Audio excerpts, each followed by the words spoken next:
Hello and welcome back to another English shadowing practice.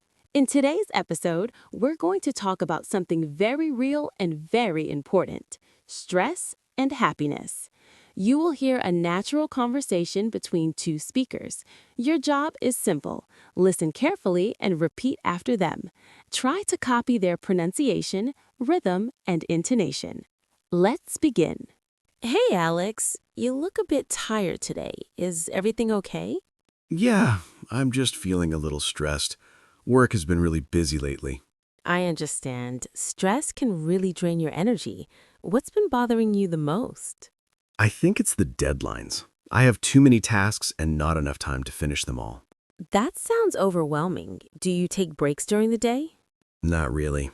I usually just keep working without stopping. That might be part of the problem. Sometimes taking a short break can actually help you feel more productive. You're probably right. I guess I just feel guilty when I'm not working. Let me ask you something. What makes you feel happy? That's a good question. I think spending time with my friends makes me happy. That's nice. Social connection is really important for our mental health. Yeah, but lately I haven't had much time for that. That's exactly why you feel stressed. You're working all the time, but not giving yourself time to relax. I'd never thought about it that way. Happiness isn't just about big achievements. It's also about small moments, like enjoying a cup of tea or going for a walk. So, how do you manage stress in your life? Well, I try to keep a balance between work and personal time. That sounds easier said than done. It is, but it's possible. I usually make a schedule and include time for rest. Do you do anything specific to relax? Yes, I like listening to music, reading books, and sometimes just sitting quietly.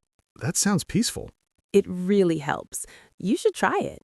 Absolutely. Your mindset plays a big role in how you feel. That's true. But instead of focusing on the problem, try to focus on what you can control. Also, don't forget to be kind to yourself. You don't have to be perfect. I'm glad to hear that. Remember, stress is normal, but you shouldn't let it control your life. That's a great start. Do you think thinking positively really makes a difference? Absolutely. Your mindset plays a big role in how you feel. But it's hard to stay positive when things go wrong. That's true, but instead of focusing on the problem, try to focus on what you can control. That makes sense. Also, don't forget to be kind to yourself. You don't have to be perfect. Thanks, Emma. Talking to you really helped me feel better. I'm glad to hear that. Remember, stress is normal, but you shouldn't let it control your life. I'll try to take better care of myself. That's a great start. Great job. Now let's do shadowing practice. Listen again and repeat each sentence after the speaker. Focus on pronunciation, intonation, and natural rhythm. Practice every day and your English will improve faster than you think. See you in the next episode.